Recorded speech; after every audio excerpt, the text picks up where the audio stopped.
की क्लास में प्रोबेबिलिटी ये चैप्टर स्टार्ट करते हैं। तो देखो, प्रोबेबिलिटी के बारे में आपने 9th स्टैंडर्ड में पढ़ा रखा है, 8th स्टैंडर्ड में भी इवन पढ़ के रखा है। तो पहली बार प्रोबेबिलिटी पढ़ रहे हो ऐसा तो नहीं है। तो जो प्रोबेबिलिटी का इंट्रोडक्शन पार्ट है, कायदे से पढ़ाने वाले ने हमेशा इंट्रोडक्शन पहले पढ़ाते हैं और उसके बाद फिर आगे का काम शुरू होता है। बट थोड़ा सा यहाँ पे मेरा गाड़ी उल्टी चलेगी। आज के केस में हम लोग प्रोबेबिलिटी का इंट्रोडक्शन, उससे रिलेटेड छोटी छोटी डेफिनेशंस, उसके टर्म्स, मीनिंग ये नहीं सीख रहे हैं। आज के केस में सबसे पहले हम लोग ये सीख रहे हैं how to write a sample space of various type of events occurring in any case any question. बराबर, ठीक है। तो इस तरीके से हम लोगों ने अभी अपना काम शुरू करना है प्रोबेबिलिटी का। तो बहुत ही सिंपल सी चीज़ें हैं, एक एक पार्ट में इसको समझते जाएंगे, सीखते जाएंगे और आगे इसी के बेसिस पे तुमसे क्वेश्चन पूछे जाएंगे। हाँ, इंट्रोडक्शन वाला पार्ट में कोई स्किप मैं नहीं कर रही हूँ। ऑब्वियसली बीच में तुम्हें एकदम गिफ्ट के नाम पर वो इंट्रोडक्शन वाला वीडियो भी मिल जाएगा, जिसे एकदम प्यार से अपने सोफे पे लेट कर देखते रहना। बट अभी हमें जो सबसे इम्पॉर्टेंट काम करना है वो है सैम्पल स्पेस लिखना सीखना है, अलग अलग केसेस का, अलग अलग इवेंट्स का, ताकि तुम उसके बेसिस पे क्वेश्चन बनाने के लायक रह सको।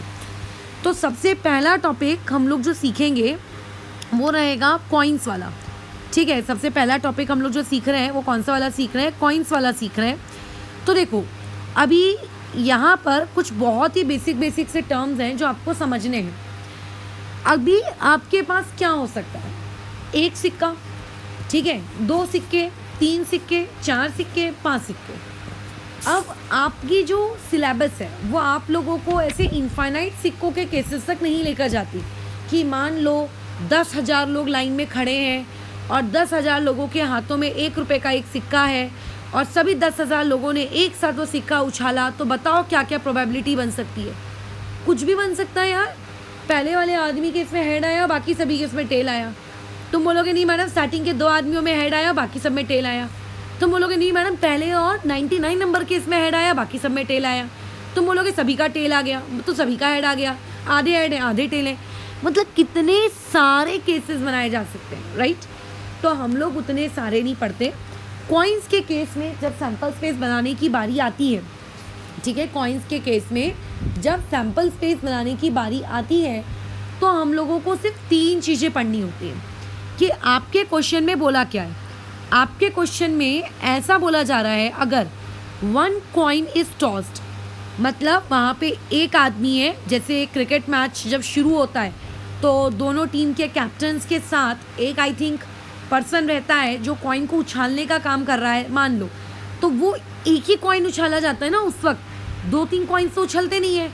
तो अगर सिर्फ एक ही कॉइन उछाला गया है तो उस वक्त सैम्पल स्पेस कैपिटल S कैसा लिखा जाएगा? H, why it is written as H, क्योंकि 2 ही चीज़ें आ सकती हैं, या तो इधर आपका हेड आएगा या तो आपका टेल आएगा।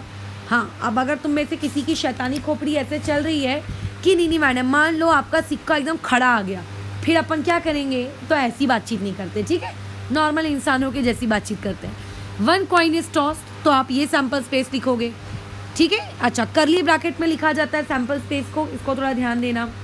ओके, अच्छा, अब अगर मैं तुमसे पूछूंगी कि सेकंड केस आप क्या बना सकते हो, तो सेकंड केस तुम ये बना सकते हो कि मान लेते हैं आपके पास 2 कॉइन्स हैं, ठीक है, आपके पास 2 कॉइन्स हैं, लेकिन ऐसा मत करना कि पहली बार मैंने एक सिक्का उछाला और बाद में मैं दूसरा सिक्का उछाल रहा हूँ कुछ सेकंड्स बाद रुक कर। जो अगर आपके पास 2 कॉइन्स हैं तो 2 कॉइन्स को आप लोगों को टॉस करना पड़ता है, लेकिन टॉस करते हैं हम लोग साइमल्टेनियसली, ठीक है। मतलब अपने दोनों हाथों में एक एक कॉइन रख लो और दोनों हाथों से एक समय एक ही वक्त आप क्या करो? टॉसिंग करो, ठीक है, उसी वक्त आप टॉसिंग करो, बराबर है। या फिर 2 आदमी खड़े कर लो और दोनों के हाथों में एक एक सिक्का लगा दो और दोनों एक साथ टॉस करो। तो ऐसे में देखो क्या प्रोबेबिलिटी बन सकती है कि आपका जो ये पर्सन नंबर 1 है और लेट्स से ये आपका पर्सन नंबर 2 है। तो जो मान लेते हैं पर्सन नंबर 1 है, उस पर्सन नंबर 1 में हेड आया और जो पर्सन नंबर 2 है उसके पास भी हेड आ गया, तो इसको लिखते हैं HH। ऐसा भी तो हो सकता है जो पर्सन नंबर 1 है उसके पास टेल आया और जो पर्सन नंबर 2 है उसके पास भी टेल आ गया, दोनों के पास हेड हेड, दोनों के पास टेल टेल। ऐसा भी तो हो सकता है जो पर्सन नंबर 1 है उसके पास हेड आया लेकिन पर्सन नंबर 2 के पास टेल आया, या फिर ऐसा हो सकता है कि पहले टेल और फिर सेकंड वाले के पास हेड। तो जब 2 कॉइन्स आर टॉस साइमल्टेनियसली तो इस प्रकार का केस हम लोग नीचे क्रिएट करते हैं, ठीक है। अच्छा, अब ऐसे में आ जाओ एक थर्ड केस में। थर्ड केस जो होता है बहुत ही प्यारा केस है और लोगों की गलती उसमें बहुत ज़्यादा होती है। अभी ऑब्वियसली समझ ही गए होंगे थर्ड केस में किसके बारे में बात कर रही हूँ। 3 कॉइन्स आर टॉस्ड साइमल्टेनियसली। अगर आपके पास टोटल 3 सिक्के हैं और 3 सिक्कों को अगर आपको टॉस करने को बोला गया तो सबसे पहले तुम्हें उसका सैम्पल स्पेस क्रिएट करते आना चाहिए। अभी देखो सैम्पल स्पेस मेरे को तो याद है और काम करते करते तुमको भी याद हो जाएगा, बट सिर्फ सैम्पल स्पेस याद कर लेना ज़रूरी नहीं होता है, ठीक है। और 3 कॉइन्स वाले केस में तो मैक्सिमम लोगों की गड़बड़ियाँ होती हैं। तो इसकी ना एक ट्रिक है, अपन ट्रिक में चलते हैं, ट्रिक्स के साथ काम करते हैं। इस ट्रिक को थोड़ा सा रफ में बना लेना पेपर के वक्त और बिना रटे सैम्पल स्पेस तुम 3 कॉइन्स का लिख सकते हो। आपके पास टोटल नंबर ऑफ कॉइन्स कितने हैं? 3। आप 1 ऐड कर दो, ठीक है। आपके पास नंबर ऑफ कॉइन्स में आप क्या कर दो, 1 ऐड कर दो। ये 3 कॉइन्स के लिए बनाई हुई ट्रिक है, ठीक है ना। 1 ऐड कर दो, कितना हो जाएगा? 3 + 1 = 4। समझ रहे हो? अब क्या करो, मैं स्टार्टिंग में 4 हेड लिखूंगी और फिर मैं 4 बार टेल लिखूंगी, या मैं ऐसा भी कर सकती हूँ स्टार्टिंग में 4 टेल, स्टार्टिंग में 4 हेड, या कैसे भी शुरुआत करनी है चॉइस आपकी है। लेट्स से मैंने स्टार्टिंग में 4 हेड लिख दिए, हेड हेड हेड हेड। 4 क्यों लिख रही हूँ? क्योंकि मेरा एडिशन 4 आया। उसके बाद उसी के नीचे में मैं 4 बार टेल भी लिख दूंगी। इसको थोड़ा सा अपन पास पास लिखते हैं, अदरवाइज मेरे को कम जगह लगेगी। टी टी टी और ये टी हो गया ये आपका। अच्छा, अब उसके बाद नेक्स्ट केस में आगे क्या, 4 बार तो लिख दिया, अब आगे कैसे काम करेंगे बताओ। 4 का आधा करो, 4 का आधा करो, 4 / 2 कितना होता है? 2 होता है। तो अब क्या करो, 2 बार हेड लिखो, 2 हेड 2 टेल, 2 हेड 2 टेल, ठीक है। पहले वर्ड आया था 4 तो 4 बार हेड लिखा, ठीक है। अच्छा चलो लिख देते हैं 2 बार हेड। अच्छा, क्योंकि मैंने पहली वाली लाइन में हेड से शुरुआत की है तो मैं दूसरी वाली लाइन में मैं हेड ही प्रेफर कर रही हूँ। तुम चाहो तो टेल भी कर सकते हो, बट मत करो ऐसी फालतू की नौटंकी, नहीं तो तुम ही पेपर में भूलोगे, मैं तो नहीं भूलूंगी। 2 हेड 2 टेल, फिर अगेन 2 हेड, फिर अगेन कितने टेल बोलो? 2 टेल। अच्छा, अभी हमने बी स्टेप में क्या किया? 2 किया।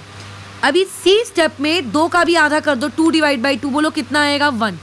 यानी कि आपको एक हेड लिखना है, फिर एक टेल लिखना है, फिर एक हेड लिखना है, फिर एक टेल लिखना है, फिर एक हेड लिखना है, फिर एक टेल लिखना है, फिर एक हेड लिखना है और फिर एक टेल लिखना है। ऐसे खत्म कहानी। बताओ तो सैम्पल स्पेस क्या होगा? ये सैम्पल स्पेस ऐसे देखा जाएगा। इन तीनों को एक साथ रीड करेंगे, क्या है बोलो? ये H H H।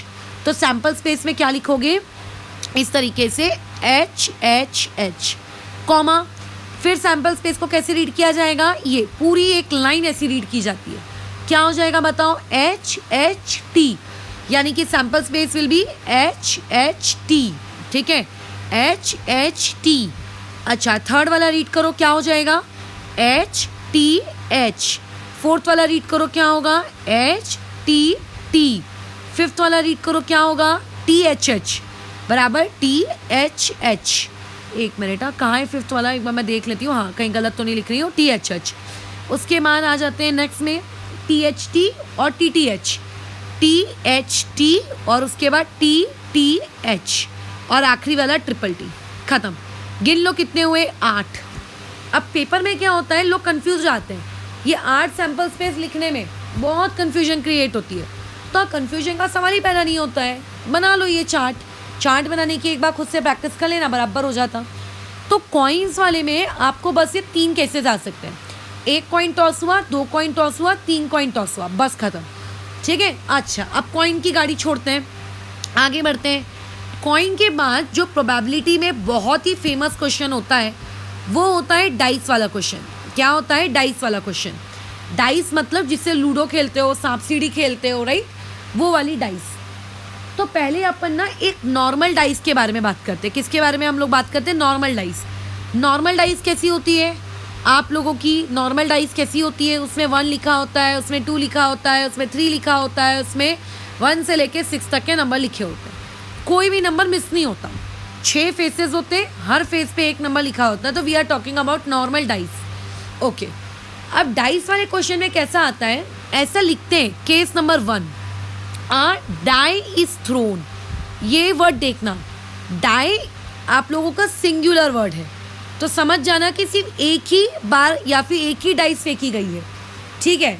अच्छा, तो अगर एक ही डाइस फेंके हो लूडो खेलने के वक्त, तो तुम मुझे बताओ क्या क्या नंबर आपको आ सकते हैं। आपको क्या हमेशा 6 ही आएगा क्या? नहीं, यू आर नॉट श्योर। वहाँ पे 1 भी आ सकता है, 2 भी आ सकता है, 3 भी आ सकता है, 4 भी आ सकता है, 5 भी आ सकता है, 6 भी आ सकता है, 7 भी आ सकता है। क्या? नहीं, डाइस में सिर्फ 6 तक नंबर्स होते हैं, तो 1 to 6 के बीच में कुछ भी आ सकता है। So this is my sample space 6।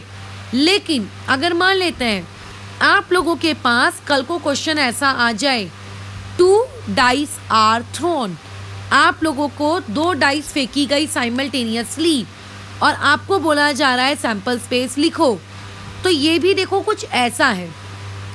हो सकता है जिस इंसान ने पहली डाइस फेंकी उसके डाइस में 1 आया, बट जो दूसरा इंसान है जिसने दूसरी डाइस फेंकी उस केस में भी 1 आ गया। तो एक सैम्पल स्पेस ऐसा क्रिएट हो सकता है 1,1, ऐसे लिखते हैं, ठीक है। कैसे लिखते हैं? 1,1। और आप लोगों का दूसरा केस कैसा हो सकता है कि पहले वाले इंसान के इसमें तो 1 आ रहा है, बट जो सेकंड पर्सन है वो बोल रहा है मेरे इसमें 2 आ रहा है, 2। एक केस ये हो सकता है 1,2। तो ऐसे करते करते आप पहले वाले की डाइस को 1 फिक्स कर दो, तो ऐसे में आप लोगों के सेकंड, आप टोटल कितने केसेस बना सकते हो? 6, क्योंकि सेकंड पर्सन की डाइस का नंबर कभी 6 तो एक्सीड नहीं करेगा ना, 6 पे तो रुक ही जाएगा, 7 तो आ नहीं सकता क्योंकि कभी। अच्छा, अब उसके बाद आप लोगों ने 1,6 हो गया। अब ऐसा भी तो गेम हो सकता है जो पहला पर्सन है उसकी डाइस में 2 आया है और जो दूसरा पर्सन है उसके इसमें 1 आया है, फिर पहले पर्सन के इसमें 2 फिक्स कर दो और उसके सारे के सारे पेयर्स बनाना शुरू कर दो। किसके साथ? आप लोगों के सेकंड पर्सन। अब सेकंड पर्सन के इसमें कहाँ तक जा सकते हैं हम लोग? 6 तक जा सकते हैं। वैसे ही यही सेम चीज़ आप किसके लिए रिपीट कर लो? सेम चीज़ आप 3 के लिए रिपीट कर लो कि पहले पर्सन के इसमें 3 आया होगा और बाकी के पर्सन के इसमें, सेकंड पर्सन के इसमें वेरी करते चलो। कहाँ तक वेरी करते चलो? 6 तक वेरी करते चलो, ठीक है। फिर पहले पर्सन का 4 से शुरू किया, dot dot dot dot dot dot 4,6 पे रोक दिया। बीच के नंबर्स तुम लिख लेना, मेरे हिसाब से अब तुम लिख सकते हो। फिर पहले वाले पर्सन का 5 फिक्स करते हैं, dot dot dot dot dot dot dot dot dot dot 5,6 तक आ जाते हैं। फिर उसके बाद आते हैं 6,1 पे आते हैं, 6,1 dot dot dot dot dot dot dot और 6,6 पे आके रोक देते हैं, है ना, ये इस तरीके से। तो this is a sample space when 2 dice are thrown, ठीक है। जब 2 डाइस फेंकी जाती हैं तो इस प्रकार का सैम्पल स्पेस क्या किया जाता है? क्रिएट किया जाता है, बराबर। टोटल कितने हैं? टोटल देखो कितने हैं यहाँ पे, टोटल 36 हैं। तो जो ये टोटल वर्ड होता है ना उसको N ऑफ S कहते हैं। क्या कहते हैं इसको? N of S।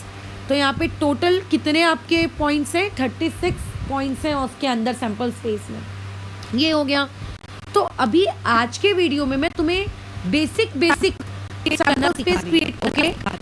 अब आ जाते हैं हम लोग, अब आ जाते हैं हमारे थर्ड केस, बहुत ही फेमस है। कार्ड्स, ताश के पत्ते खेले होंगे। अच्छा, अब अगर किसी को ऐसा लगेगा हाँ ये मैडम ताश के पत्तों के बारे में बात कर रही है, तो देखो इट इज़ अ गेम। आप किसी भी चीज़ को अगर एक एक्सेस अमाउंट में खेलोगे फालतू चीज़ों पे यूज़ करके, तो हर चीज़ बेकार है। लाइक अभी PUBG वगैरह भी आए थे, ऊपर से फायर फ्लाइज क्या क्या जो चीज़ें रहती हैं वो सभी बेकार है, right. It is just a part of game, अगर आप खुद पे कंट्रोल कर सको तो।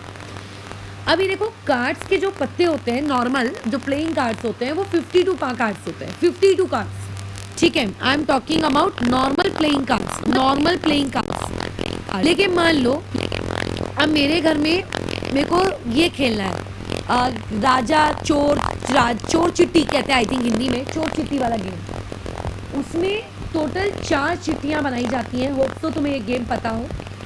उसमें हम लोग 52 चिट्ठी नहीं बनाते, उसमें हम लोग 52 चिट्ठी नहीं बनाते, ठीक है।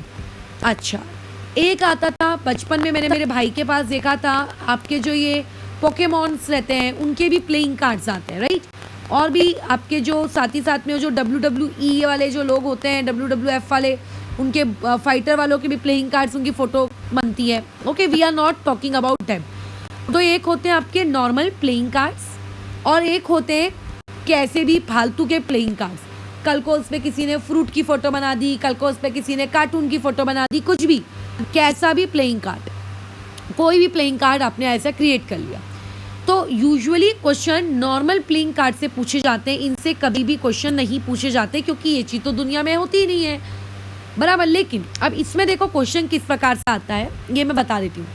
अ कार्ड इज ड्रॉन, आपको एक कार्ड निकालने को बोला गया। लेट्स से लकी ड्रॉ चल रहा है कि देखते हैं किसकी किस्मत में कार लिखी है, होता है ना सर लकी ड्रॉ। अगर आप शॉपिंग मॉल वगैरह में जाओ तो वहाँ पे आपका नंबर वंबर लिया जाता है कि लकी ड्रॉ में आपका नंबर लगेगा, सर आपको ये मिल सकता है, वो मिल सकता है, एक्सेट्रा एक्सेट्रा, ठीक है। अच्छा, अ card is drawn from a pack bearing number 1 to 25, मतलब आपके पास एक बड़ा सा मटका था, उसमें 1 से लेकर 25 तक चिट्ठियाँ डली हुई थी।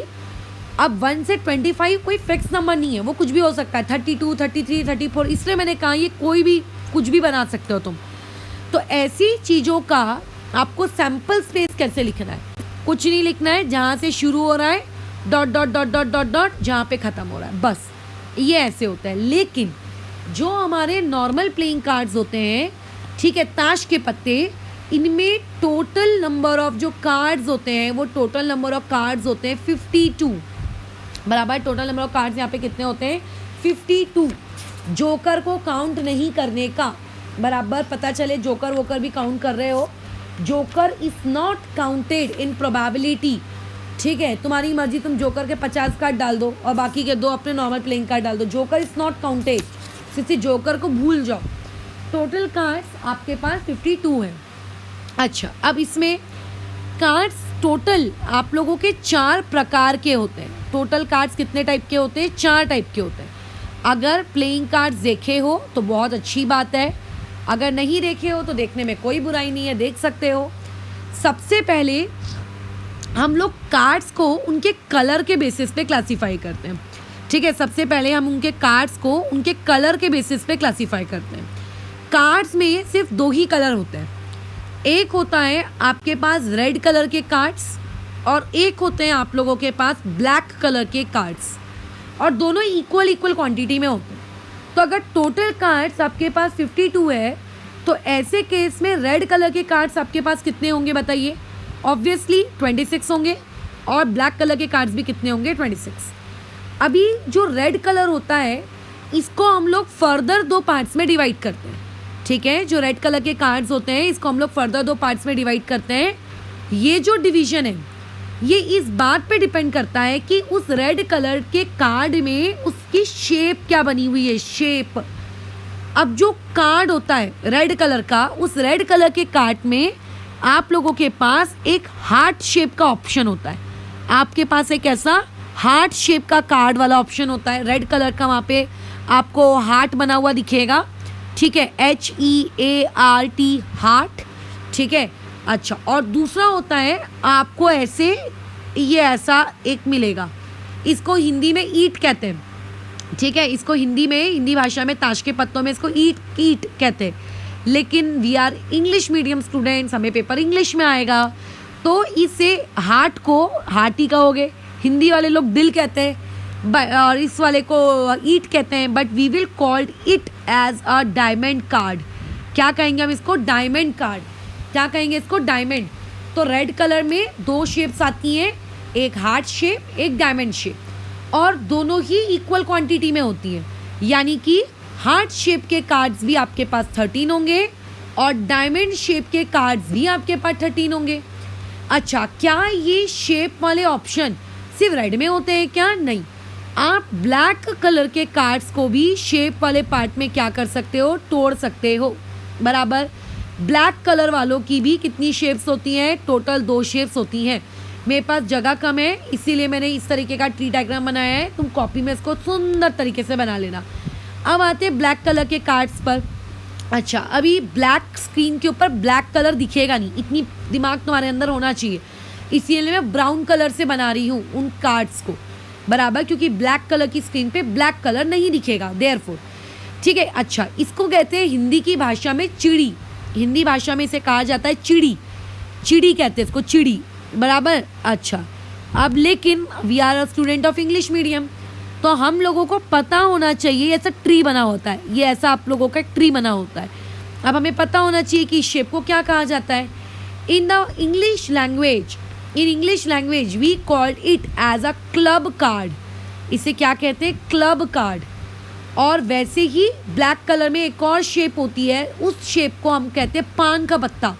पान खाए हो नहीं खाए हो तो पीपल का पत्ता याद रख लो, ठीक है। अ लीफ, आपके पास एक पत्ता टाइप होता है, तो वो जो पत्ता आपके पास दिखता है लीफ, ठीक है, वो पत्ता इज नोन एज आप लोगों का spade card.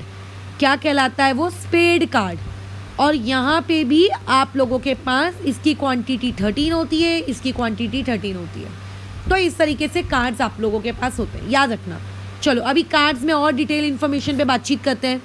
So total cards थे 52 में से 26 रेड कार्ड्स थे, प्लस आप लोगों के पास 26 ब्लैक कार्ड्स थे। 26 रेड कार्ड्स को हम लोगों ने किए 2 पार्ट्स में। कौन से parts? 13 diamond cards, 13 heart cards. 26 black cards को अगेन हमने 2 पार्ट में डिवाइड किया।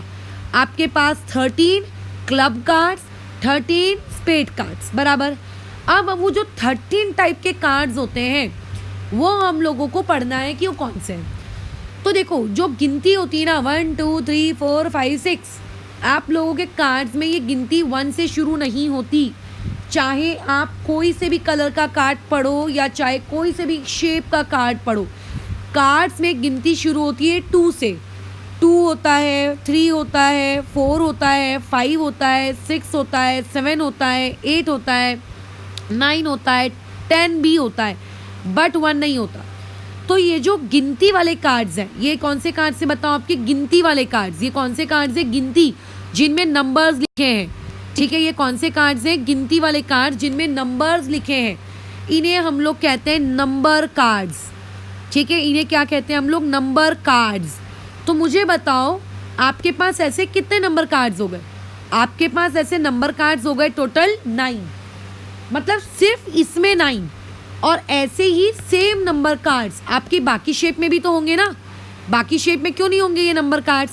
तो ये जो नंबर कार्ड्स हैं आप लोगों के, 1 मिनट, 2 मिनट, ये जो, अरे रुको, ये जो आप लोगों के नंबर कार्ड्स हैं, ये नंबर कार्ड्स बाकी जगह भी होते हैं। यहाँ भी होंगे, यहाँ पे भी 13 हार्ट्स में भी होंगे, 13 क्लब्स में भी होंगे, ठीक है, और आपके 13 स्पेड्स में भी होंगे।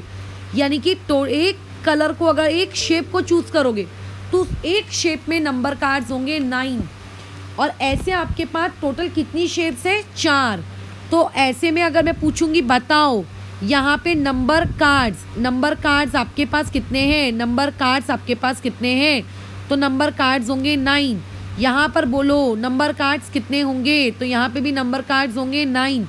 यहाँ पे भी बताओ नंबर कार्ड्स कितने होंगे? आपके पास होंगे 9, बराबर है। तो इस तरीके से हम लोगों के पास ये नंबर कार्ड्स टोटल कितने हो जाते हैं? 36, 9 4 जा 36, बराबर। चलो आगे बढ़ते हैं। क्या नंबर कार्ड्स के अलावा कोई और कार्ड्स नहीं होते? होते हैं। आपके पास होते हैं जैक का मतलब होता है गुलाम हिंदी में। फिर होती है क्वीन, और क्वीन से बड़ा होता है फिर एक और किंग। जैक, क्वीन और किंग। अगर आपने, अच्छा, ये तीनों जैक, क्वीन और किंग, ये तीनों आपको देखने को मिलेंगे किसमें? बताइए। ये देखने को मिलेंगे आप लोगों को किसमें? आप लोगों को चारों के शेप्स में। ऐसा नहीं है किसी एक पर्टिकुलर शेप में। अब जब तुम असली में इनके ताश के पत्तों में इनकी शक्ल देखोगे तो उसमें देखना राजा की फ़ोटो बनी हुई होती है, गुलाम की फ़ोटो बनी हुई होती है, रानी की फ़ोटो बनी हुई होती है। क्योंकि इन कार्ड्स में फ़ोटो बनी हुई होती है, उनकी शक्ल बनी हुई होती है, तो इन लोगों को हम लोग क्या कहते हैं? Face cards. इन्हें हम लोग कौन से कार्ड्स कहते हैं? Face cards. तो किसी एक शेप में टोटल फेस कार्ड्स कितने होंगे? 3। दूसरी शेप में जाओगे, पूछोगे वहाँ पे फेस कार्ड्स कितने हैं? 3। किसी और शेप और कलर के पास जाओगे, बोलोगे इसके पास ही फेस कार्ड कितने हैं, 3। तो ऐसा करते करते ओवरऑल आपके पास टोटल फेस कार्ड्स कितने होते हैं, टोटल फेस कार्ड्स हो जाते हैं 12, बराबर। टोटल फेस कार्ड्स कितने होते हैं, 12। समझ रहे हो? अच्छा, क्या हो गया, कहानी खत्म? नहीं, ऊपर 9 नंबर कार्ड्स और नीचे के 3 फेस कार्ड्स। अब बचता है एक जो होता है सब में बड़ा, दैट इज नोन एज इक्का, बराबर। इक्का इन हिंदी, और सिंबल में हम लोग उसको इंग्लिश में ए लिखते हैं। इसे हम लोग कहते हैं एस कार्ड, बराबर। इसे हम लोग कौन सा कार्ड कहते हैं, इसे कहते हैं हम लोग एस कार्ड। तो आप लोगों के पास किसी भी कलर में, किसी भी पर्टिकुलर शेप में अगर आप जाएं तो 13 कार्ड्स होते हैं। 13 कार्ड्स में से 9 नंबर कार्ड्स होते हैं, 3 आप लोगों के पास फेस कार्ड्स होते हैं और एक उसमें से आपके पास क्या होता है, एस कार्ड्स। तो पेपर में जब क्वेश्चन पूछा जाता है, अभी आप लोग क्वेश्चन करना शुरू करोगे, तो जब पेपर में क्वेश्चन पूछा जाता है तो आपको बोला जाएगा कि out of 52 cards what is the probability of getting a queen. Queen का कलर भी नहीं बोला है, क्वीन की शेप भी नहीं बोली है, बस बोला है क्वीन। तो टोटल क्वीन कितनी होती हैं, 4। टोटल पत्ते कितने होते हैं, 52। तो प्रोबेबिलिटी क्या होगी, 4 डिवाइडेड बाय 52। टोटल हमेशा डिनोमिनेटर में लिखा जाता है, टोटल हमेशा किस में लिखा जाता है, डिनोमिनेटर में। ख़त्म, एकदम ख़त्म कहानी। अच्छा, अब उसके बाद एक मैं आखिरी सैम्पल स्पेस लिखवाती हूँ। ऐसे तो और भी मैं सैम्पल स्पेस क्रिएट करवा सकती हूँ, बट ये 4 सैम्पल स्पेस थे जो कि बहुत ज़्यादा यूज़ होते हैं। ठीक है, अब मैं तुम लोगों को सैम्पल स्पेस लिखवा रही हूँ डिजिट्स वाला। ठीक है, मैं तुम्हें कौन सा सैम्पल स्पेस लिखवा रही हूँ, डिजिट्स वाला। अब ये जो डिजिट्स वाला सैम्पल स्पेस है, ये देखो किस प्रकार से आप लोगों के पास आता है। आपको बोलता है कि आपको फॉर्म करना है। फॉर्म का मतलब you have to create a 2 digit number. आपको क्या क्रिएट करना है, एक 2 डिजिट नंबर क्रिएट करना है, such that repetition is allowed और रिपीटिशन इज नॉट अलाउड। ठीक है, अब आपको क्वेश्चन में ये भी बोल सकता है कि रिपीटिशन अलाउड भी हो सकती है, या फिर ऐसा भी बोल सकता है कि रिपीटिशन अलाउड नहीं भी हो सकती है। तो पहले मैं केस तुम्हें बना के दिखा देती हूँ अलाउड वाला, जब रिपीटिशन अलाउड है। मैंने आपको 4 नंबर दिए, 0 दे दिया, 1 दे दिया, 2 दे दिया, 3 दे दिया। ऐसे और भी नंबर आपको दिए जा सकते हैं। मैंने सिर्फ 3 तक ये दिया, इसका ये मतलब नहीं कि सिर्फ 3 तक नंबर्स होते हैं। अच्छा, अब आते हैं हम लोग दूसरे वाले केस में, नॉट अलाउड में। अब नॉट अलाउड वाला जो केस है वो भी देखेंगे। अब आपको बारी आती है 2 डिजिट नंबर क्रिएट करना है, 2 डिजिट। ठीक है, चलो, तो 2 डिजिट नंबर शुरू कहाँ से होता है, ऐसा लिखोगे 2 डिजिट नंबर, नहीं, 0 1 is not a 2 digit number, है ना। 0 पीछे लिखेगा तो चलेगा, 0 आगे लिखेगा तो नहीं चलेगा। ठीक है, नोट के चेक जो रहता है, चेक मैंने लिख के दिया, 1 के पीछे मैं 0 लगाती जाऊंगी तो उसकी औकात है, 1 के आगे 0 लगाऊंगी तो उसकी कोई औकात नहीं है। ठीक है, याद रखना। तो ऐसे में 0 1 is not a 2 digit number. ठीक है, 0 2 भी नहीं है, इसीलिए 1 के पीछे लगाया 0। अब 1 के पीछे इसने बोला है अलाउड। अलाउड मतलब रिपीटेशन अलाउड है, मतलब अगर आप पहली प्लेस में 1 रख रहे हो तो दूसरी प्लेस में आप 1 रख सकते हो, इसको कहते हैं रिपीटेशन। ऐसे रिपीट नंबर लिखना अलाउड है। फिर आपने रखा 1 के पीछे 2, फिर आपने रखा 1 के पीछे में 3, यस, बन गए 2 डिजिट नंबर। फिर आप एक बार लो 2 20 बनाओ, 21 बन गया, 22 बन गया, 23 बन गया, इससे कहते हैं रिपीटेशन। तो क्वेश्चन में आपको ऐसा रीड करना है कि रिपीटेशन अलाउड है कि रिपीटेशन अलाउड नहीं है। अगर रिपीटेशन अलाउड नहीं रहा तो आपको सैम्पल स्पेस तो बनाने का तरीका ऐसे ही रहेगा, लेकिन ये जो नंबर है 11, ये जो नंबर है 12, ये जो नंबर है 33, जो डिजिट्स के रिपीट होने से बन रहा था, इसको हम लोग इग्नोर कर देंगे पूरी तरीके से। और इग्नोर कर देने के बाद हम लोग फिर उन्हीं नंबर्स को लिखेंगे जो नंबर्स आप लोगों के क्या हो रहे हैं, रिपीट नहीं हो रहे हैं। तो ये डिजिट वाला एक आप लोगों का सैम्पल स्पेस कभी कभी आ जाता है, बराबर है। अच्छा, एक और क्वेश्चन यहाँ से एक और पैटर्न यहाँ से क्रिएट होता है। आपको कोई भी एक वर्ड दे देगा, ठीक है, आपको कोई एक वर्ड देगा, वर्ड से सैम्पल स्पेस क्रिएट करने का। तो एक स्पेलिंग लिख कर आ गई, लेट्स से मैंने एक स्पेलिंग लिख दी डोंकी, जो तुम बोलना चाहो, जो कि हम हैं। ठीक है, इसका सैम्पल स्पेस लिखो। तो तुम बोलोगे अरे डोंकी का मैं सैम्पल स्पेस कैसे लिखूँ, तो डोंकी के अंदर जो अल्फ़ाबेट से बाबा जी लोग, उसका सैम्पल स्पेस लिखना है। Such that repetition of word is not allowed. अगर ऐसा पेपर में लिखकर नहीं आ रहा है कि रिपीटेशन अलाउड है नहीं है, तो ये मानकर चलो नॉट अलाउड है, ठीक है। डी लिखोगे, ओ लिखोगे, एन लिखोगे, के लिखोगे, कॉमा लगा लगा के ई लिखोगे, वाई लिखोगे, ऐसे। लेकिन अगर मान लेते एग्जाम्पल कुछ ऐसा दे दिया है, एसेसिनेशन, ये आप लोगों को एक वर्ड मैंने लिख कर दे दिया। अब ये वर्ड देखने में तो आपको कितना बड़ा लग रहा है, बट इसमें बहुत सारे अल्फ़ाबेट्स रिपीट हुए हैं।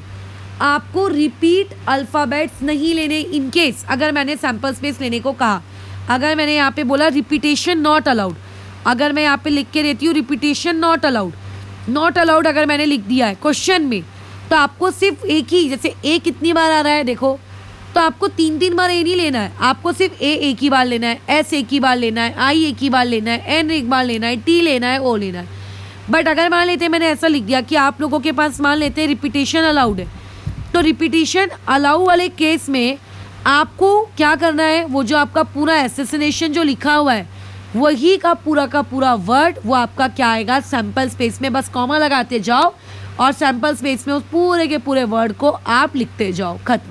तो इसीलिए रीड योर क्वेश्चन प्रॉपरली, ठीक है। अगर क्वेश्चन में नॉट रिपीटेशन लिखा है तो ही ये करना, अगर क्वेश्चन में कुछ नहीं लिखा तो ऐसे में ज़्यादा अपनी छोटी सी खोपड़ी मत चलाना, उसमें क्या कर देना, हाँ फिर पूरा का पूरा ही उठा के लिख दिया। ये हो गया एक तरीका, ठीक है, सैम्पल स्पेस बनाने का।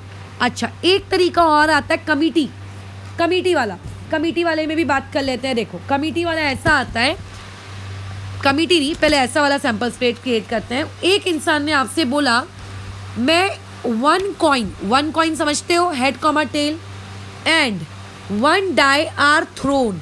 मतलब लोग क्या करते थे, या तो एक कॉइन फेंकते थे या तो एक डाई फेंकते थे, या तो 2 कॉइन फेंकते थे या तो 2 डाई फेंकते थे। बट हम होशियार हैं, हमने एक इंसान के हाथ में बोला कि तुम एक कॉइन फेंकोगे और दूसरे इंसान को मैंने बोला कि तुम डाई फेंकोगे, ठीक है, हम होशियार प्राणी हैं। तो अब इसका सैम्पल स्पेस कैसे क्रिएट करें बताओ, क्योंकि अगर मैं कॉइन का सैम्पल स्पेस क्रिएट करूँगी तो कॉइन का सैम्पल स्पेस एक तो सिर्फ हेड कॉमा टेल आएगा। अगर मैं डाई का सैम्पल स्पेस क्रिएट करूँगी तो डाई का सैम्पल स्पेस तो 1, 2, 3, 4, 5, 6 आएगा। बट क्या इस पर्टिकुलर क्वेश्चन में ऐसा सैम्पल स्पेस लिखना है? नो। जब आपको जो करेक्ट सैम्पल स्पेस आपकी टीचर आपसे एक्सपेक्ट कर रही है, जब आप एक कॉइन और एक डाई को फेंकोगे तो उनकी एक्सपेक्टेशन है कि आप उस डाई और कॉइन को मिक्स करके सैम्पल स्पेस बनाओ। जैसे कि मान लेते हैं आपने बोला कि मैम मेरा हेड आया, बट आपके दोस्त ने बोला मैम मेरा 1 आया। आपने बोला मैम मेरा हेड आया, आपके दोस्त ने बोला मैम मेरा टेल आया। आप बोल रहे हो हेड आया, वो बोल रहा है 3 आया, वो आप बोल रहे हो हेड आया, वो बोल रहा है 4 आया। मतलब हेड के साथ आप कहाँ तक कॉम्बिनेशन सेट कर सकते हो? 6 तक। फिर आप बोल रहे हो कि टेल आया, आपके दोस्त बोल रहा नहीं 1 आया। फिर आप बोल रहे हो टेल आया, बोल रहा नहीं 2 आया।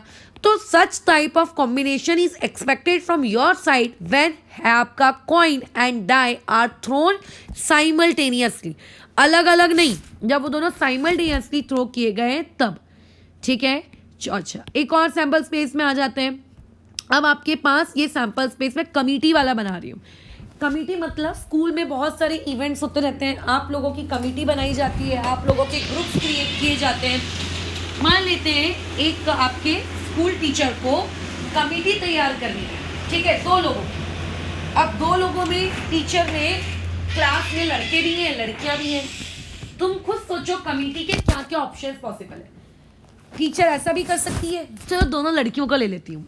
टीचर ऐसा भी कर सकती है, दोनों लड़कों को ले लेती हूँ। टीचर ऐसा भी कर सकती है, एक लड़का एक लड़की।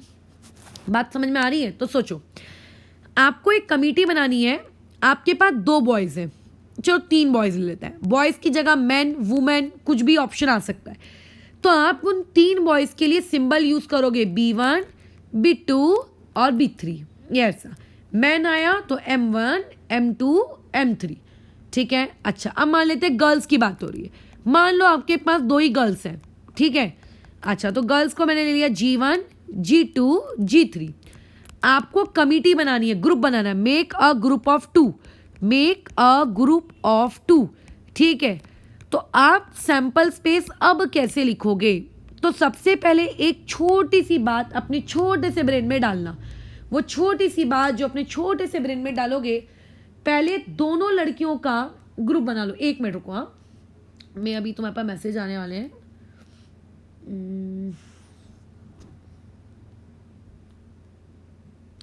2 मिनट। देखो हम लोगों को आज से प्रोबेबिलिटी स्टार्ट करनी है। प्रोबेबिलिटी का तुम लोगों का जो वीडियो है वो बन ही रहा है, 5 मिनट में बन जाएगा और 5 मिनट में अपलोड हो जाएगा। तो जब तक अपना प्रोबेबिलिटी तुरंत रिवाइज करके रखो सभी लोग। अगर उनमें से किसी का भी कोऑर्डिनेट पेंडिंग चल रहा है तो यार अब उसके लिए वो खुद जिम्मेदार है, मैं क्या कर सकती हूँ। बहुत हो गया ना, मोहित वगैरह लोग कितना आगे निकल गए, लड़का कितने क्वेश्चन कर चुका है, अब उतना वेट नहीं किया जा सकता ना आपके लिए। तुम लगे तो बाद में जब अपन लोग दिवाली वगैरह की छुट्टी देंगे तो उस वक्त मोहित को जब दिवाली की छुट्टी मिल रही होगी तुम लोग मत लेना, तुम तब बैठ के चेकिंग कराना। वैसे भी हम लोग छुट्टियाँ कहाँ देते हैं खास, तुमको तो पता ही है, बस लास्ट ईयर ही छुट्टी मिली थी इतने सालों में ट्यूशन को, आज तक कभी नहीं मिली है। So therefore just wait and revise your probability from NCERT, तब तक तुम्हारे पास वीडियो लिंक आ जाएगी। ओके चलो तब आ जाते हैं हम लोग सैम्पल स्पेस में। तो सैम्पल स्पेस में अच्छा ये वापस से वीडियो वॉइस नोट तुम लोग सुनोगे ही, तो 30 सेकेंड्स का वॉइस नोट है, कुछ स्किप कर लेना, 30 to 40 सेकेंड्स आगे बढ़ जाना वीडियो में। सैम्पल स्पेस में आते हैं। सैम्पल स्पेस अब क्या बनाओगे, पहले तो 2 की कमेटी बनानी है तो दोनों लड़कियां हो सकती हैं। अब मान लेते हैं आपके पास 2 ही गर्ल्स, सॉरी मैंने G3 लिख दिया, तो 2 गर्ल्स का क्या कॉम्बिनेशन बन सकता है, G1 G2, G1 और G2 का साथ में रहना ही पड़ेगा, ठीक है। अच्छा और उसके बाद आ जाओ नेक्स्ट वाले में। अब आपके पास बॉयज़ की भी तो कमेटी बन सकती है, तो अगर आपके पास बॉयज़ की कमेटी बनी, अगर आपके पास बॉयज़ की कमेटी बनी तो कैसे बन सकती है, B1 और B2 साथ में रहेंगे। अब B2 बोलता है ऐसा भी तो हो सकता है B2 और B3 साथ में रहे, तो लो B2 B3 को साथ में कर लिया। ऐसा भी तो हो सकता है कि B1 और B3 साथ में रहे, तो ऐसे ना लाइन से बनाते जाया करो। अब आप लोगों को ऐसा भी तो किया जा सकता है, एक लड़का और एक लड़की, तो लड़कियां क्योंकि कम क्वांटिटी में फिलहाल, तो मैंने लड़की ले ली G1, उस G1 लड़की के साथ एक एक करके बॉयज चेंज करते जाओ। तो आप क्या हो जाएगा, G1 के साथ पहले हम लोगों ने किसको फॉर्म किया, B1, फिर उसी G1 के साथ फिर कौन, B2, फिर उसी G1 के साथ फिर B3। बॉयज़ की क्वांटिटी खत्म, ओके चेंज गर्ल, फिर गर्ल कौन सी आ गई, G2। अब उस G2 के साथ वही बॉयज़ आप रिपीट करते जाओ एक एक करके, G2, फिर अगेन G2 को फिक्स किया, फिर बॉयज़ आ गया B2, और उसके बाद G2 को फिक्स किया, बॉयज़ आ गए आपके B3। ये इस प्रकार से समझ गए, ये हो गया एक सैम्पल स्पेस कमिटी को लेकर। ऐसे और भी सैम्पल स्पेस वाले क्वेश्चंस आते हैं, बट अभी मेरे हिसाब से इतने सैम्पल स्पेस आज हमारी क्लास के लिए सफिशिएंट है। आपको इतना सैम्पल स्पेस लिखने आने चाहिए। अब तुम बोलोगे मैडम सैम्पल स्पेस लिखकर मैं क्या करूं, ठीक है। अब मान लेते हैं सैम्पल स्पेस लिखकर आप क्या करें, तो अभी मैं एक बहुत इंपॉर्टेंट सा नोट बताने जा रही हूँ, उस नोट को ध्यान से सुनोगे। सबसे पहले आपको कुछ बेसिक चीज़ें पता होनी चाहिए। स्पेशली आपके पास 2 वर्ड्स होते हैं, एक होता है एट लीस्ट और दूसरा होता है आपका वर्ड एट मोस्ट, ठीक है। मैं इसको समझाऊंगी, इसकी कोई डेफिनेशन नहीं देने वाली। फॉर एग्जाम्पल तुम्हारी मम्मी ने कहा कि बेटा कम से कम ना, या बेटी कम से कम ना 70% ले आओ, तो कम से कम हिंदी वर्ड है, एटलीस्ट मतलब अगर आप कम से कम 70 ले आओ, अगर आप 70 से ज़्यादा, लेट्स से अच्छी बात होगी, अगर 90% भी आप ले आओगे तो कोई बुरी बात तो होगी नहीं, ठीक है। तो यानी कि 70 से अगर ज़्यादा भी ले आते हो तो भी कोई दिक्कत की बात नहीं, ठीक है, बट 70 तो लाना है। तो ये जो वर्ड होता है ना एटलीस्ट वर्ड का मतलब होता है कि जितना आपको बोला जा रहा है आप उतना तो लाओ ही लाओ, बट आप उससे ज़्यादा भी ले सकते हो, ठीक है, आप उससे ज़्यादा भी ले सकते हो, आप उससे ज़्यादा भी ले सकते हो। तो ऐसे केस में फॉर एग्जाम्पल मेरे पास 1 है, 2 है, 3 है, 4 है, 5 है, 6 है, 7 है, 8 है, 9 है, 10 है, ये मेरा सैम्पल स्पेस है। मैंने बोला मुझको एटलीस्ट 6 चाहिए, 6 एटलीस्ट 6 दे दो, 6। तो एटलीस्ट 6 का मतलब होता है आपको मैं क्या मांग रही हूँ, व्हाट आई वांट, मुझे 6 भी चाहिए लेकिन 6 से ज़्यादा भी चलेगा।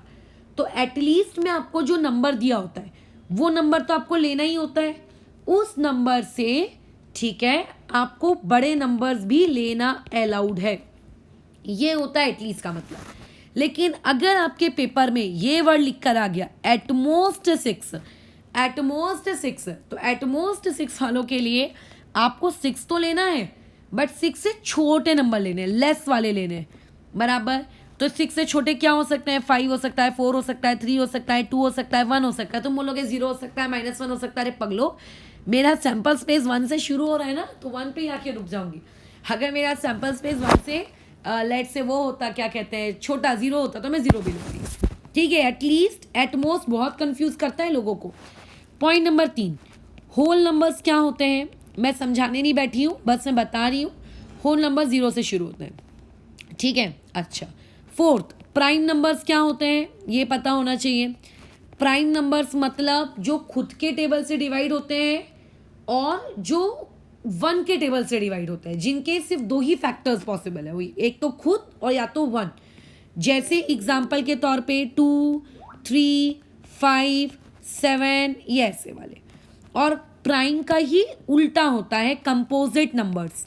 कंपोजिट मतलब जिनके बहुत सारे फैक्टर्स पॉसिबल हैं। तो जिनके बहुत सारे फैक्टर्स पॉसिबल है वो क्या हो सकते हैं? 4, 6, 8, 12 बराबर 10, ये ऐसे लोग, ठीक है। ऑड और इवन तो तुम्हें पता ही है, वो मैं नहीं लिखवा रही हूँ। अच्छा, अब 1 इज नाइदर प्राइम नर कंपोजिट, ठीक है। 1 को ना तो हम प्राइम नंबर्स में गिनते हैं, ना तो ये हम उसको कंपोजिट नंबर्स में गिनते हैं, क्योंकि ये सबसे ज़्यादा होने वाली मिस्टेक है। लोग क्या करते हैं, जब प्राइम नंबर्स की लिस्ट बनाने की बारी आती है, 1 से लेकर 10 तक प्राइम नंबर्स बताओ कितने होंगे, तो आप 1 को भी काउंट कर लेते हो, पता नहीं क्यों 1 को नहीं काउंट करना। 7वीं गलती जो प्रोबेबिलिटी के सवाल करते वक्त होती है, लेट से आपको मैंने एक सैंपल स्पेस दिया 1 से लेके 100 तक, बीच के नंबर्स में नहीं लिख रही, इतना टाइम मेरे पास नहीं है फालतू लिखने का। और मैंने तुमसे बोला एक ऐसा नया सैंपल क्रिएट करो जिसमें आप लोगों के पास परफेक्ट स्क्वायर क्रिएट होते हो। क्या क्रिएट होते हो? परफेक्ट स्क्वायर, मतलब 1 से लेके 100 तक ऐसे नंबर बताओ जो किसी ना किसी नंबर के परफेक्ट स्क्वायर रूट हो, ठीक है। परफेक्ट स्क्वायर रूट हो, उनका एग्जिस्ट करे, perfect square root should exist. तो हम लोग किसको लेते हैं? देखो, बड़े प्यार से हम बोलते हैं चलो मैडम ले लेते हैं, 4 ले लो, 9 ले लो, 16 ले लो, 25 ले लो, 36 ले लो, 64 ले लो, 81 ले लो, 49 ले लो, ठीक है, और 100 ले लो। लो, ये हम लोग करते हैं। एक सबसे महत्वपूर्ण चीज भूल जाते हैं, 1 भी तो परफेक्ट स्क्वायर है, 1 का परफेक्ट स्क्वायर रूट निकलता है ना। ये गलतियां होती हैं, ये बहुत ज़्यादा होने वाली कॉमन मिस्टेक है, ठीक है। तो हम लोगों ने आज प्रोबेबिलिटी का बहुत ही शॉर्ट डिस्कशन लिया है। इसके ऊपर और भी वीडियोस मैं पार्ट्स में बनाऊंगी, जिन डिस्कशंस या जिन वीडियोस की मदद से तुम्हें न्यूमेरिकल सॉल्व करने में आसानी होगी। आज मैं जो तुम्हें क्वेश्चन शेयर करने वाली हूँ वो इन्हीं टॉपिक के बेसिस पर है। So therefore I am ending my video lectures right now, ठीक है। इसको एक्सटेंड तो और भी लंबा किया जा सकता है, कई इलस्ट्रेशन वगैरह ले लूँ आकर, but right now I am ending it. अच्छा, अब बात आ जाती है एक आखिरी चीज, सवाल जब हमारे सामने हो हमें लिखना कैसे, द मोस्ट इंपॉर्टेंट पार्ट। तो देखो, बहुत ही प्यारा सा स्टैंडर्ड सा तरीका मैं एक सिखा के दे रही हूँ, बाकी सवालों में आप उसको खुद करेंगे ट्राई। मैंने आपको क्वेश्चन बोला, क्वेश्चन आप लोगों के पास है, इफ 2 कॉइन्स आर टॉस्ड, ये सबसे पहले तो क्वेश्चन को आपको पढ़ना है।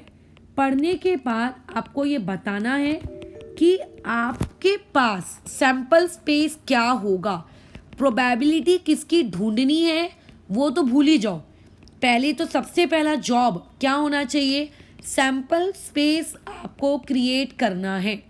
तो अभी ऊपर सैंपल स्पेस कैसे लिखते हैं ये मैं सिखा चुकी हूँ, ठीक है। तो अभी हम इस पे किस पे बातचीत कर लेते हैं कि आप लोगों के पास सैंपल स्पेस क्या है। तो अच्छे से प्यार से अपनी ऐसे हेडिंग देना, पहले क्या लिखोगे, 2 कॉइन्स आर टॉस्ड। सबसे पहले तो अपने टीचर को बताना कि मैडम हमें जो क्वेश्चन दिया गया है उस क्वेश्चन में 2 कॉइन्स आर टॉस्ड वाले के बारे में वो बातचीत कर रहा है। अब जो मैं लिखने जा रहा हूँ वो सैंपल स्पेस है, तो ऐसा देयरफॉर डालना और से प्यार से लिखना, therefore sample space equals to S equals to curly bracket H H T T H T और टी एच, ये ऐसे लिख देना, your sample space is done. अब आगे जब प्रोबेबिलिटी निकालने की बात हो रही है तो आपको मैंने ए और बी 2 ऑप्शंस दिए, आपको दोनों में प्रोबेबिलिटी कैलकुलेट करनी है। ऐसे आपको हो सकता है क्वेश्चन पेपर में 10 और सब पार्ट्स क्रिएट करके दे दिए जाए, हर सब पार्ट का अपना अपना सैंपल स्पेस बनाना होता है, हर सब पार्ट का। So now we are solving part A. हम लोग कौन सा पार्ट सॉल्व कर रहे हैं? Part A. तो वहाँ लिखना, ठीक है, पार्ट ए का लिखना, उसको कोई नाम दे दो, पार्ट ए को कोई नाम दे दो। लेट से उसको मैंने नाम दे दिया पी, तो वैसे वहाँ पे लिखना कि let capital P be the event, मतलब पी आप लोगों का एक ऐसा इवेंट है of getting at least one head, यानी कि वहाँ पे आप लोगों को क्या मिलना चाहिए? At least one head. अब उसका सैंपल स्पेस तैयार करो, लेकिन इसका सैंपल स्पेस तैयार करते वक्त कैपिटल एस नहीं लिखोगे, हमने इस इवेंट को नाम पी दिया तो P equal to curly bracket लिखोगे।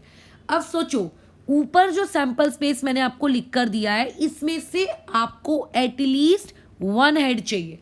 अभी अभी एटलीस्ट का मतलब बताया है, एटलीस्ट मतलब जितना बोला जा रहा है उतना तो चाहिए ही चाहिए, उससे ज़्यादा वाला भी चाहिए। तो देखो इसके पास कितने हेड है? 2 हेड। चाहिए कि नहीं चाहिए? चाहिए। एटलीस्ट में ज़्यादा भी चलता, तो यहाँ लिखो एच एच, ठीक है। क्या ये टी टी चाहिए? ये टी टी नहीं चाहिए क्योंकि इसके पास 0 हेड है, तो नहीं चलेगा। ये चलेगा क्या? हाँ, इसके पास 1 हेड है, चलेगा। तो इस तरीके से मैंने पी वाले की क्या निकाल ली बताओ? मैंने सैंपल स्पेस निकाल लिया। अब मुझको प्रोबेबिलिटी निकालनी है किसकी? इस गेटिंग एटलीस्ट वन हेड की। सो देयरफॉर लिख देना प्रोबेबिलिटी, ठीक है, देयरफॉर लिख देना प्रोबेबिलिटी। प्रोबेबिलिटी कैसे निकालते हैं? जिस चीज की प्रोबेबिलिटी निकालनी है, किसकी?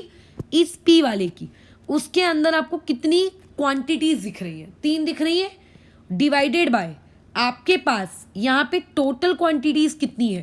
टोटल मतलब ओरिजिनल, तो टोटल क्वांटिटीज कितनी है आपके पास? 4 है, ठीक है। टोटल क्वांटिटीज कितनी है? 4 है, तो प्रोबेबिलिटी 3/4, ठीक है। अच्छा, अब अगर किसी को थोड़ा और सुंदर लिखाना है अपने इस आंसर को, तो अपने टीचर को इम्प्रेस करने के लिए वो ऐसा लिख सकता है, जैसे सैंपल स्पेस लिख दिया तो उसके नीचे लिख देना n of S. N of S का मतलब टोटल आपके पास कितने एस में नंबर्स हैं? 4। यहाँ पे पी में कितने नंबर्स हैं? 3। तो प्रोबेबिलिटी का फॉर्मूला बना लेना, एक probability equal to n of P divided by n of S. आ गया आपका प्रोबेबिलिटी, खत्म। ये हो गई, ये इस तरीके से, ठीक है। और इवन प्रोबेबिलिटी का भी हम एक सिंबल बना लेते हैं, प्रोबेबिलिटी का कैपिटल पी, और किसकी प्रोबेबिलिटी निकाल रहे हैं? पी की ही निकाल रहे हैं। चलो इसको नाम चेंज कर दो, इसको क्यू कर दो, तो probability of Q equal to कितनी आई? 3/4। फिर ऐसे ही बी केस के लिए भी कर लेना, बस हो गया। तो इसी तरीके से जैसे मैंने लिख के दिखाया है, मुझे अभी मेरी कॉपी चेकिंग में ऐसा ही तरीका होना। कोई भी नमूना प्राणी अगर इस तरीके को फॉलो नहीं करेगा, मैं एक बार बताऊंगी कि जाके वीडियो देखो और वीडियो से तरीका सीखो। अगर फिर भी नहीं सुनोगे, मैं कॉपी चेकिंग नहीं करूंगी, याद रखना, ठीक है। यही होना मतलब यही होना। तुम लोगों का दिमाग मेरे को बिल्कुल नहीं चलवाना है, क्योंकि मैं जानती हूँ पेपर में तुम लोग अंडा देते हो यार। फिर जैसा बोला जा रहा है एग्जैक्टली वैसा याद रखो, ठीक है।